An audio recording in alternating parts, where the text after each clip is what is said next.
I'm Jennifer Gilmour, and I'm an author and advocate for women in abusive relationships. I want to get to the answers to the questions that many have from those that work in the domestic abuse sector, getting an inside feel of what it's really like in their job role and sharing it with all of you.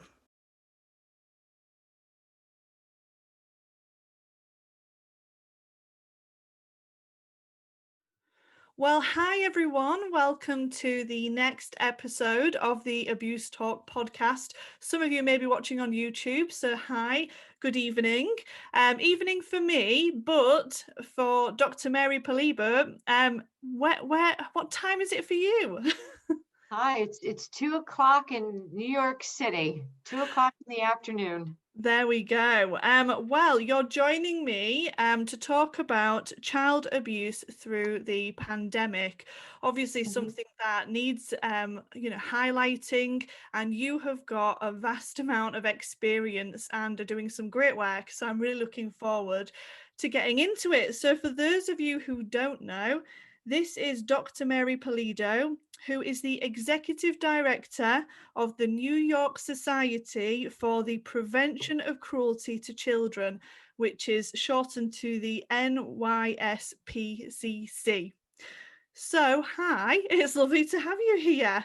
Thank And you. firstly, I would love to know a bit of an outline of your career path and what's led you to, being with the NYSPCC.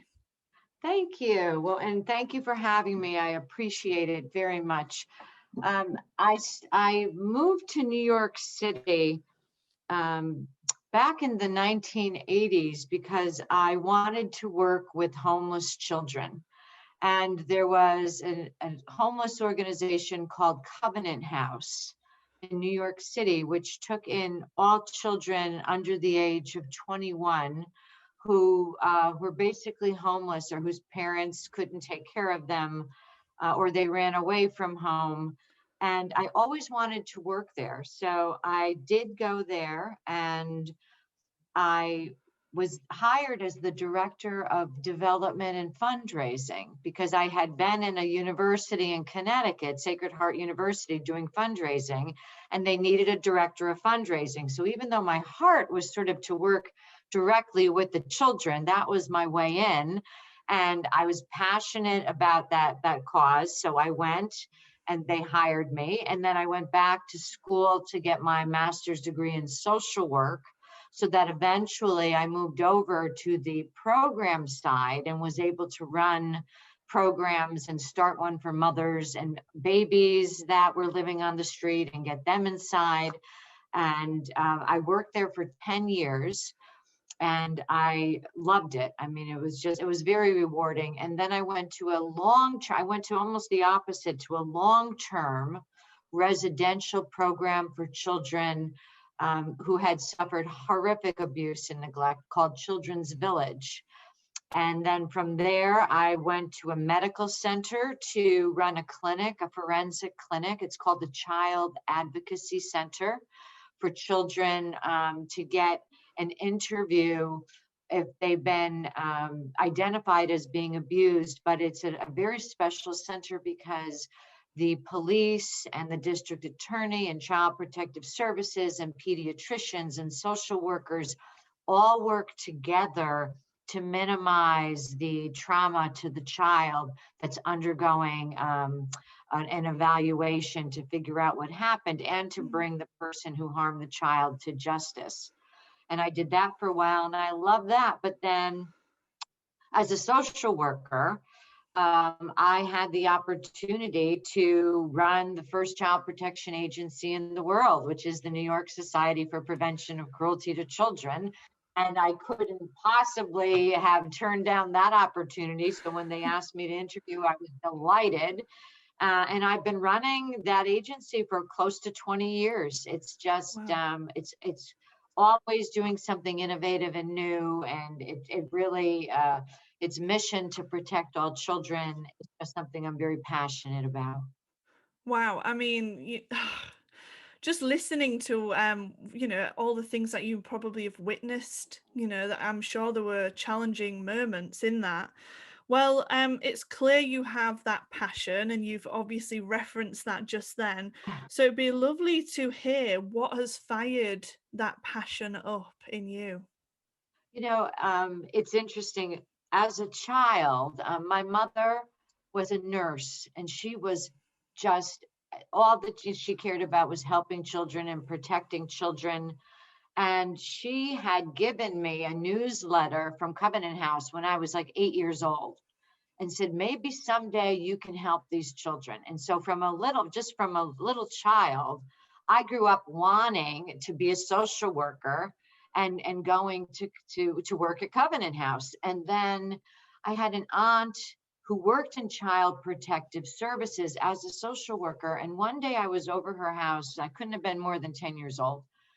And I heard her on the phone talking about a case where she went into a home and rescued a child who was tied up and beaten.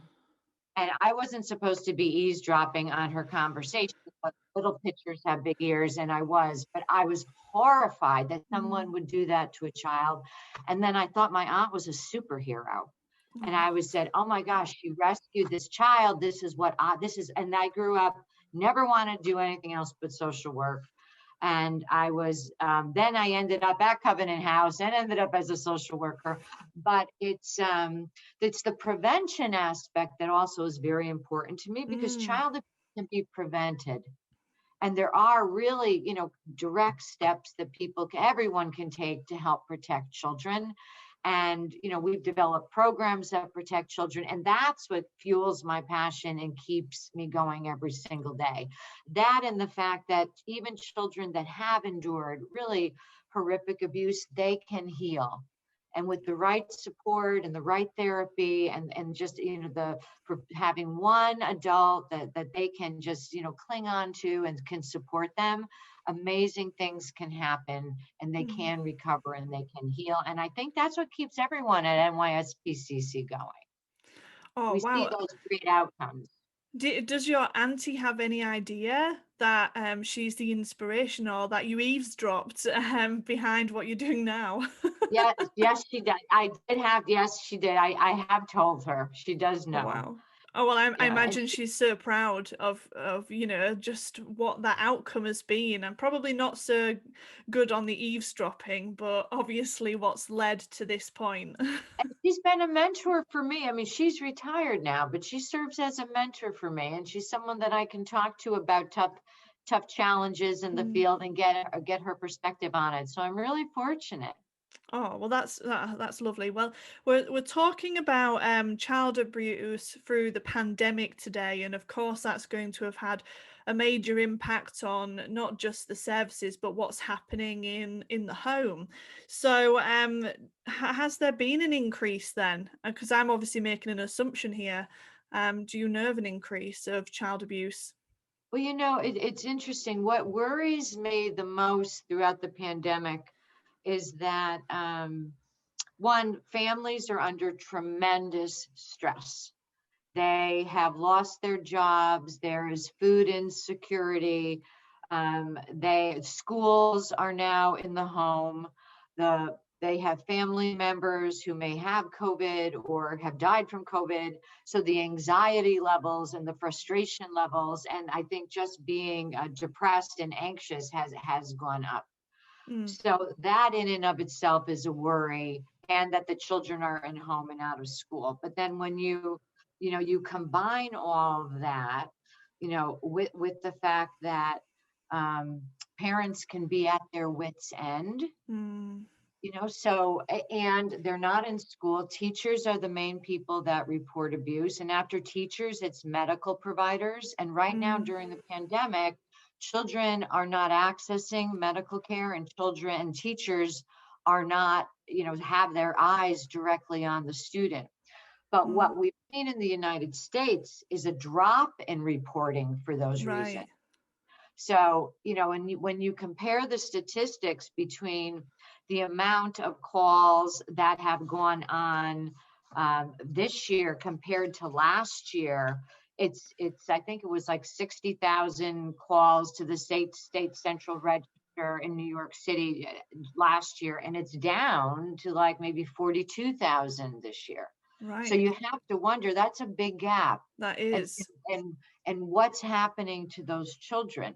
Mm. And the other thing that's concerning is that there's an increase in domestic violence that we know, and I, from what I understand, also where you are in London and Britain, there's an increase in domestic violence. There's an increase in domestic violence in many countries right now. Definitely. And when there's an increase in domestic violence, there's an increase in child abuse. They're highly correlated. Yeah, well, obviously there's that major gap, which I wonder whether that's going to change once the lockdown restrictions have taken place. But could you tell us what you think might have changed in the homes then of those victims because of COVID-19? You know, is it more, I'm assuming just from what you were saying with the statistics that it might be more hidden, more discreet. Do you Yeah, think anything's changed there? I do think that I think parents are under tremendous stress, and when parents are under tremendous stress, they can lash out at their children, and the supports the parents normally have are gone. You Mm, can't just drop your child off at a daycare center and go do your thing, or you're worried about finances. Finances is also high anxiety. A lot of the food banks have, at the beginning of the pandemic, they were running out of food. There's food insecurity. And I think when you combine all of that, parents could, if they don't have an outside support, if they don't have a neighbor that can come in and help them with the kids, or a partner, if they're, particularly if there's domestic violence going on, all of those things can increase, I think, the danger to children. mm, Which is why hopefully some of them can be seen through Zoom with their teachers, because I right. think that can be another way to sort of do check-ins with children and to see how are they doing in the home. What is the home like? Well, it kind of leads me on to the next question. You know, how can teachers who are teaching those online classes spot the signs that there might be, issues in the home or that child abuse? I mean, I'm sure it's very difficult, but there must be some signs to look out for. You know, First of all, I think the first thing that I would ask teachers to do is, if children aren't turning on their cameras, that they need to explore that. There's Mm, reasons why children may not be able to turn on their cameras, but that is one thing I think teachers should just be on the lookout for, because you want to do check-ins with the children. If teachers can do like daily check-ins and start the conversation with, just so that children feel comfortable with mm, saying, I'm not so good today, I am good today, and at least feel that they can have that rapport with their teachers through Zoom. Because I mean, this is, we're all teaching through Zoom now, and it's sort of, we had to get used to it because it was very Twilight Zoney in the mm, beginning. But the other thing is that, teachers should have more than one way of communicating with children. Can the children use the chat function to say, I need to talk with you? Can they email the teacher? Is there a phone number for the teacher? The teacher should try, if they can, to have a few different ways that the children can say, I'm worried, I'm scared, I'd like to talk with you, or, something's come up, do we have a chance to chat? Some way of letting the teacher know that something is not right. The other thing that teachers can do is they then have the opportunity to look inside the home, mm, so they can see, are there things, do they have a 10-year-old who's taking care of a 5-year-old and a 4-year-old? Are the parents not there? Is the home disheveled? mm, What type of suspicions do they have that maybe something isn't right in the home? And I also think, another thing that everyone should be looking out for is, are there bruises, or mm, does the child not look well? mm, When a child is hurt or when bruises occur, they're on the hands, they're on the knees, they're on places where kids fall. They shouldn't be anywhere. They shouldn't be on the shoulders or the face, and things like that. That should make teachers think, oh, there's that. I'm worried about that. And I actually do know cases where people have witnessed violence going on in the background in a child's home when Right. they've been on Zoom. And then that should be an immediate call to Child Protective Services or the local authorities so that, they can go in and make sure that the children are safe in that home. But, the biggest thing is that go with your gut, as I say. Yeah. If teachers are worried that something isn't right, it's probably not right, Mm. and explore it. Yeah, no, thank you for that. I think it's really helpful. For some homes, the online learning isn't accessible, is it? So, for example, even though we have the equipment here, our school aren't offering those online classes to our home, and I've got 3 children here, which is always fun in a in a homeschooling lockdown environment. So, how can maybe neighbours, look for those signs, of a potential child that might be in that abusive household then? You know, you're raising such an important issue. And I want to preface it by just saying but one or two points. The NYSPCC recently conducted a survey across the United States Mm. on Americans' perception of child abuse and would they report it. And Right. what unfortunately we found about neighbors and people outside of the children's home is that many people are afraid to report abuse, even if they think the child's in danger. And they said the first reason was that they thought maybe if they made a report, it would make it worse for the child. And that's just not accurate. If they make a report, the child and that family are going to get the help they need. So Mm. that it's really important that not be, something that they're afraid of, that they're going to make it worse. No, they're going to help the child. The second thing is that they were afraid of retaliation. Oh, if I make a report, the parent's going to get back to me. Then make the report anonymously. Mm. You are absolutely able to report anonymously. So please make the report, and you could save a child's life if you report anonymously. And then the third one was that they were just afraid to get involved. And Yeah. I it pains me on the news when you hear of a child abuse case and they interview a neighbor and the neighbor says, I thought something was wrong, but I wasn't sure. And that sort of breaks my heart because they could have taken action. So if Hmm. you see a child, in the hallway and they again, the bruises, that's a no-brainer in my mind. That's find out. You don't have to say anything to the child, but you can, oh, well, how are you? How are you doing? What happened? If a Mm. child looks depressed, if the child's going out without an inappropriate clothes in cold weather, if a child looks like they're malnourished, if you hear a lot of arguing and screaming going on in the apartment, or if you hear a child crying out in pain, Mm. those are all ways neighbors can get involved and make a call to either, I believe in where you are, it's 999, where I Yeah. am, it's 911, and take steps if something's immediate. And if you have questions, there's child abuse hotlines. Yeah. The National Society for the Prevention of Cruelty to Children, I was on their website the other day. They have several different ways people can report their suspicions. You can make a call, you can email them, you can fill out a form. I mean, they make it very simple. And then Yeah. let the experts take it from there and investigate. But Mm. the best thing I can really is please take action. The majority of children that are harmed fatally are the little ones, Mm. the infants and the toddlers. And so if you notice something is wrong outside the home, think of what might be going on in the home and take Yeah. action, take action. The other thing that I'm going to recommend, because there's is parents need support. So sometimes just saying to the parent, how is it going? And, when the weather's good, can we all meet outside with our masks on? And maybe I can take the kids for a walk around the block so you get some me time. Mm. There's that side of it too, that I think neighbors that know the family or relatives, can do in a safe way during a Mm. pandemic. The pandemic has just put that extra layer of complexity on everything. But sometimes parents, they just need a little time to themselves. Yeah. so they can distress.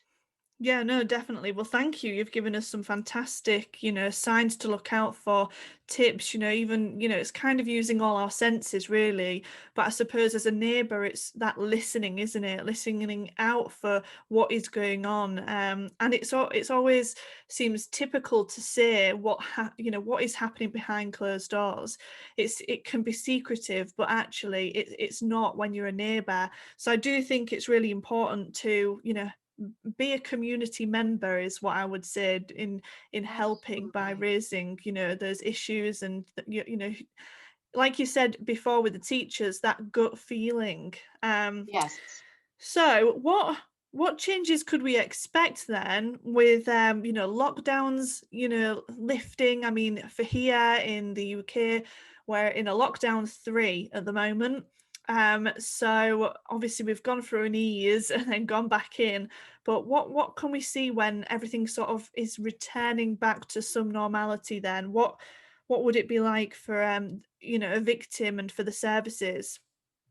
You know, I the pandemic has just put so many question marks in people's minds, about what does the future hold. We're trying to figure out what next month holds. Yeah. I mean, truly, and when will the vaccines be here? But what I hope for is that once children are back in school and they have regular contact with teachers, or they're able to access medical care, that if they have had endured any type of abuse, that it will be able to be uncovered, and that the family will get the support that they need, so that they can continue to remain together, hopefully, with preventive services or whatever's needed to restore that family.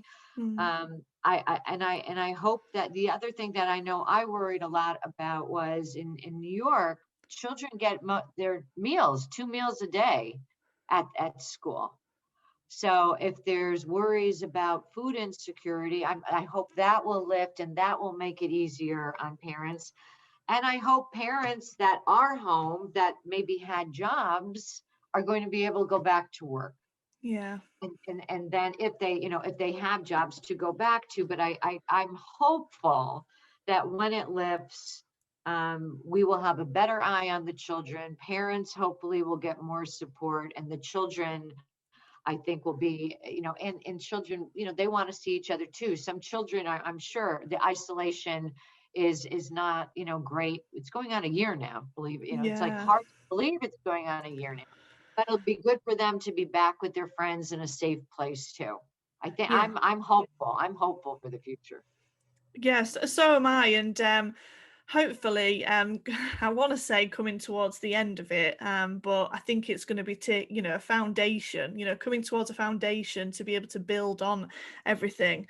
Well, let's talk about your role at the NYSPCC, because I've had a look and there's so much on offer, especially the valuable services there. So, can you just give us a brief overview of the NYSPCC and what it provides in help to prevent the cruelty of children? Thank you. Yeah. We're the first child protection agency in the world. We were founded in 1875. So historically, we were the ones that wrote the laws that started the child protection movement in the United States. The government took over that investigation and removal role in like the 1970s. And then we ended up doing other services to protect children and worked closely with the government in their role to support them. But today I have a clinic, a mental health clinic, that's seeing children who are recovering from physical abuse, sexual abuse, witnessing the homicide of a parent, other, Mm. domestic violence, other things, traumas of that nature. We have a therapeutic supervised visitation program where children have been removed from their parents, and we're working with the parents and the child to try to repair and restore that relationship, Mm. so that hopefully the children can eventually be returned to the parent. Um, the other program that I think is amazing is we do a lot of prevention work. We have the largest child sex abuse prevention program in New York City called Safe Touches, and it's a puppet show for children from kindergarten through the 3rd grade.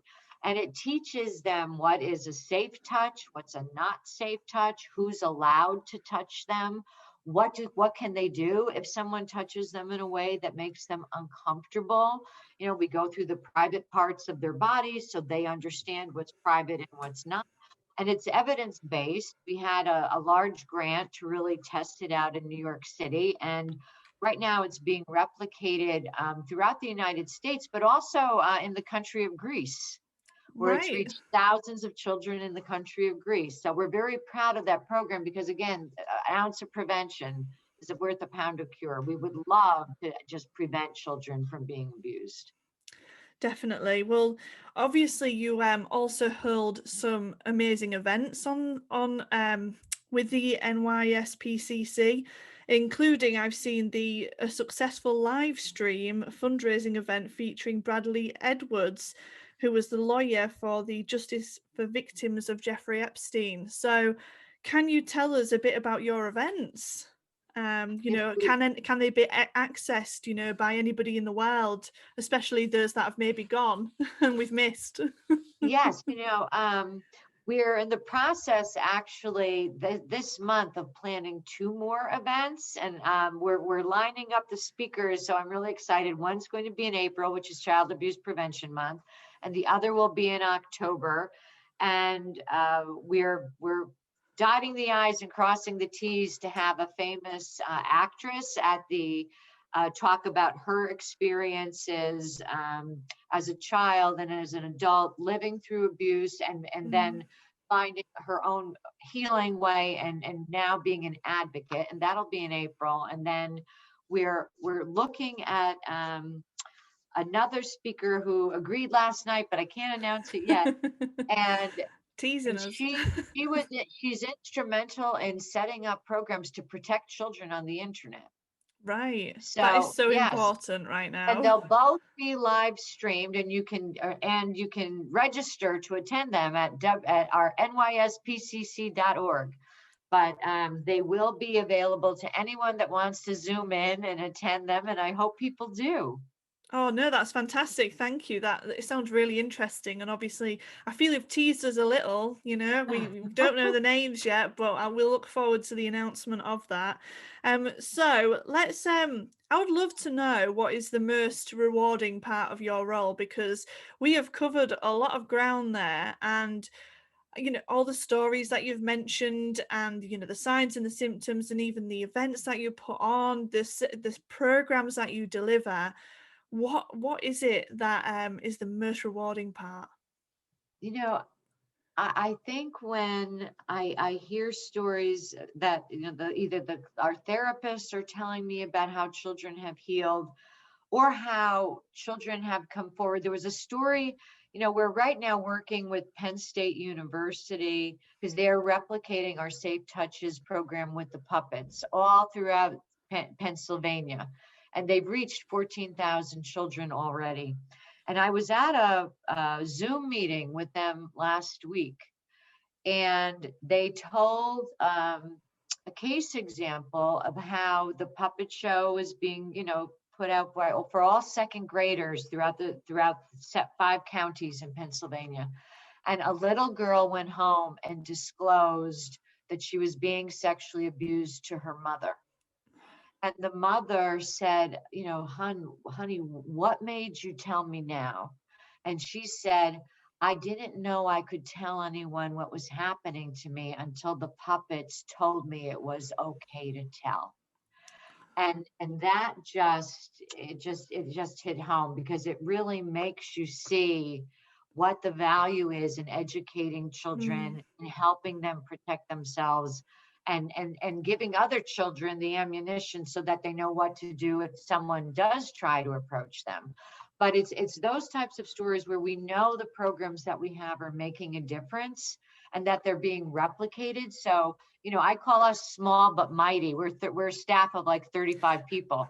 But when we can replicate the programs and they can spread throughout, the United States and even other countries, and that you're really making an impact and protecting children and giving them the tools that they need to stay safe. Yeah, and clearly what I would see from all of that is making that difference. What a difference that's making to, those children out there. How can everybody find you? So, how can people find you and your work and also the NYSPCC? Oh, the easiest way is just through our website, nyspcc.org. And if you're ever in New York City and you'd like to stop in, we'd love to have you visit. During It's on my bucket list. after the pandemic. Oh, well, do you know what? I want to say a huge thank you for taking your time out to sharing what is a clear passion in your life and your work with the NYSPCC. So a big thank you to you And, today and for and sharing everything with us. and thank you for everything that you're doing too. Really, you're Oh. to be commended. Thank you.